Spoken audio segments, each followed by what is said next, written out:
Salah satu pesakit selalu datang jumpa saya adalah sakit kaki dekat tapak bahagian tumit. Ini adalah satu benda perkara yang common yang berlaku di kalangan sama ada daripada peringkat remaja, pertengahan umur dewasa ataupun peringkat umur yang lebih tua, iaitu warga-warga emas. Benda ni satu benda yang common yang sering berlaku disebabkan kita panggil radang pada kita punya panggil plantar fascia. Ini selalu menyebabkan sakit di bahagian awal pagi.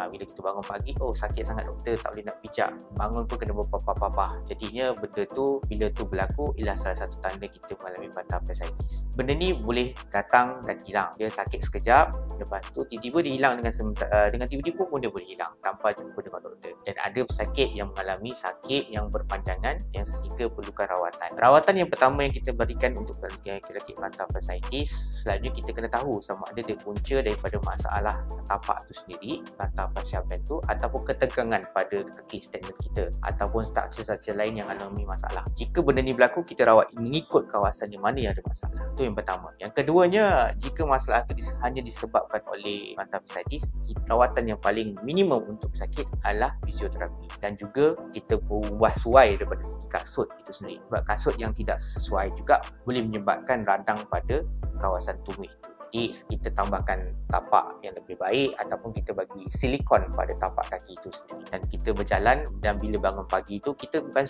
terus bangun daripada tempat tidur, tapi kita duduk dulu supaya peredaran darah lebih baik, baru kita berjalan. Dan seterusnya, kalau pesakit ini still mengalami sakit yang berpanjangan, adalah dinasihatkan selepas fisioterapi kita pergi pada prosedur yang lebih, kata orang, tidak terlalu invasif, iaitu injection. Injection pula kita boleh terbagi kepada beberapa bahagian, iaitu sama ada kita injection hanya untuk kawasan tempat tu sakit, kita boleh bagi steroid injection, ataupun kita bagi satu lagi injection kita boleh panggil PRP, iaitu platelet rich plasma. Ini adalah satu yang mana kita ambil darah pesakit dan kita akan centrifuge itu kepada beberapa bahagian, dan kita akan ambil kawasan yang kita panggil platelet yang kaya dengan plasma, iaitu platelet rich plasma. Di kawasan tu kita inject. Kenapa kita ambil kawasan tu platelet? Sebab platelet mengandungi banyak faktor-faktor yang membantu pada perbaikan tisu itu sendiri. Pertama, dia boleh mengurangkan keradangan. Yang keduanya, boleh membantu perbaikan tisu. Dan seterusnya, bila tisu tu makin elok dan proses perbaikan tisu tu lebih baik, sakit tu akan makin kurang